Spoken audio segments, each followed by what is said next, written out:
Rhona, tell us a little bit more about what you do. You're the executive director of an amazing organization called Transitional Youth.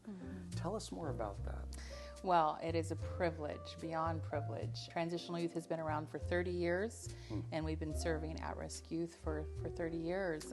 For the first 20 or so, the sole purpose was to serve kids in downtown Portland that were homeless, and about 13 or 14 years ago, we opened our first home and have added more since, and so services kind of transitioned, but we have the privilege of meeting young people where they're at, whether that's in foster care, youth on the streets, even word of mouth, sometimes family referral, and bringing young people into one of our 4 homes. We've got 2 girls' homes, 2 guys' homes, and walking with them in the journey. So you're bringing like homeless kids off of the street and providing a place for them to live and grow. Absolutely. Wow. And one of the things that I love about this ministry is that our housing staff, they live with the youth in the homes.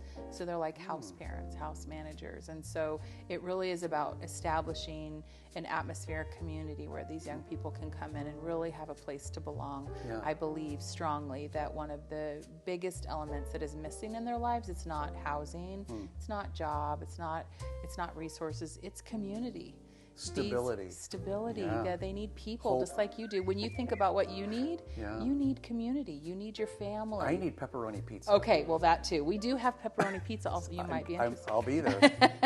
Right, but having a place that they can land that is safe and secure and stable and consistent, where they can start to kind of detox from the city and what they've come from and begin to understand their identity. Because a lot of times these kids grow up or are raised in environments that they have to survive. So it could be a very introverted young person that has had to be extroverted to survive, just literally survive. Yeah. And so to be able to come into a place, we do personality testing and just get to know them. Who are they? And then give them opportunities to start to dream and then reach for something greater. I mean, you're teaching them tasks and jobs and skills and things like that. Talk more about that. Well, it's what we would teach our own children. And I don't know why it's difficult for us sometimes to think, how do we serve this young person? What would you do with your own child? What do you hope for your own teenager? What we would hope for our own kids, we want to give these young people that don't have the opportunity to be loved like that. And so strong work ethic, getting up on time, having a curfew, having chores, those are things that we would teach our own kids. We would never in a million years, when our kid turns 18, bring them to a DHS office and say, here's how to sign up for food stamps and free housing and all these things. We would never dream of that. No. So we need to love these young people the same way that we would love our own.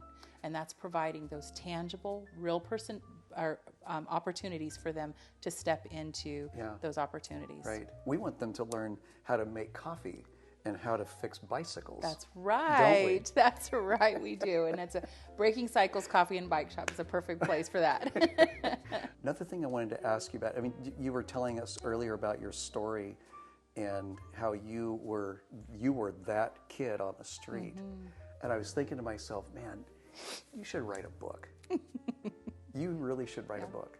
But I don't know. Maybe someday, huh? Maybe someday. Yeah. Someday soon, I hope. Actually, I'm getting really close to finishing my book. Oh, you are? I am. Oh, wow. Give us just a teaser. The book is called My 2 Cents. And the reason why it's called My 2 Cents is because if you haven't been to Breaking Cycles Coffee and Bike Shop, if you go, what you will discover is this amazing penny floor. There's 142,000 pennies on the floor, and many of those pennies have been put down on the floor by the youth that we work with that have their own stories. Really? And so every square foot of that shop has a story within a story, and it's our kids' stories, and some of it's my own story.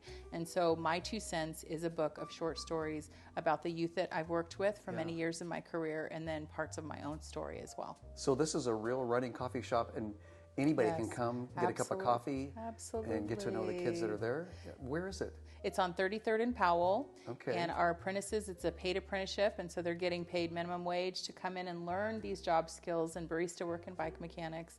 They're 14 years old to 21. Wow.